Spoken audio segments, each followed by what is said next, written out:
Mr. Hochberg, XM Bank is a federal entity, right, created by Congress? Yes, it is. So being a federal entity, do you need to abide by the ethics, for instance, that are put forward by the federal government? And we fully do, sir. Do you follow the travel policies put forward by the federal government? Yes, we do, sir. Do you have the same travel policies as other federal entities? We do, sir.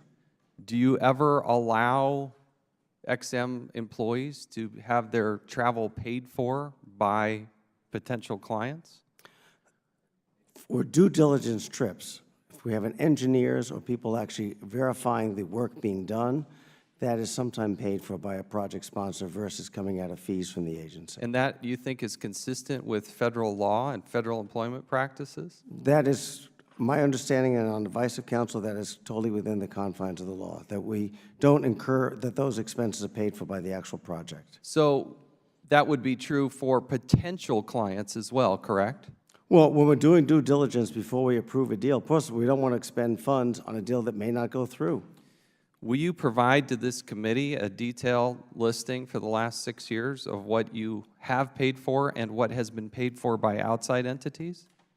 We can do that, sir. By when? 2 weeks. 2 weeks, fair enough. I look forward to having that.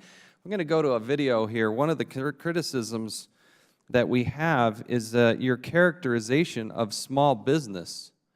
You claim and tout that you do so much for small business. In fact, your charter says that 20% is supposed to go to small business. Yet, as I look at this article from Reuters, dated November 14th, 2014, asking to ask consent to enter that into the record. Without objection, so ordered. You've given out some loans to some rather large entities, have you not? Well, that don't fall in that category. Let me show you a video. Go ahead and show the video here. This is you in 2014.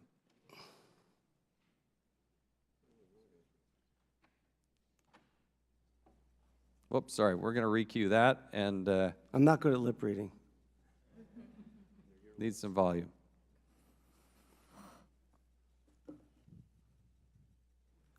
This is you talking about SpaceX.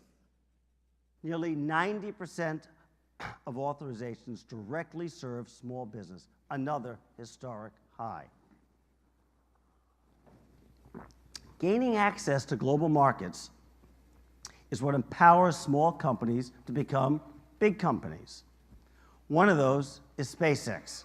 And tomorrow, you'll be hearing from Elon Musk, their visionary CEO. So you think that SpaceX, Elon Musk, nearly 90% is a small business? You think that SpaceX was a small business? How do you qualify SpaceX as a small business? I said small companies become large in 2002. And one of those is SpaceX. In 2002.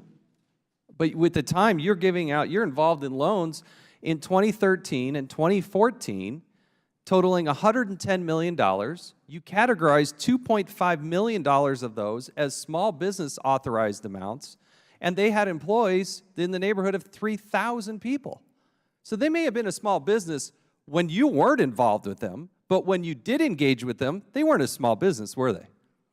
When we characterize a company, it's when we make the authorization that we determine. And you made the authorization in 2013 and 2014. Were they a small business? No, we didn't characterize them as well. Yes, you did. You put $2.5 million on your listing of that. And this is a pattern. If you look at what Reuters has put out, you had more than, according to their analysis, more than 200 companies you categorized as small businesses that were not. These are businesses owned by GE, Warren Buffett, Carlos Slim. I mean, there's a lot listed out there, and if you look at this chart, there's the authorization, and you put $2.5 million roughly in the small business from a company that employed over 3,000 people.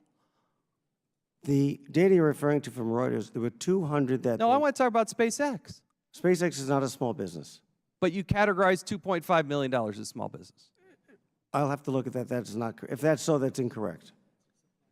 Go back then to Reuters. Is Reuters wrong? Reuters said 97% of the data was correct. We strive for 100% Mr. Chairman, we strive for 100%. I ran a company. We strive for 100%. They found a 97% correct ratio.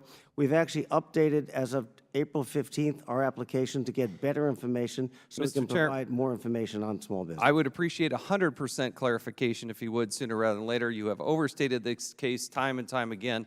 We've seen lots of evidence with that. With that, I'll yield back. Got to vote on the floor. Thank you. Gentleman's time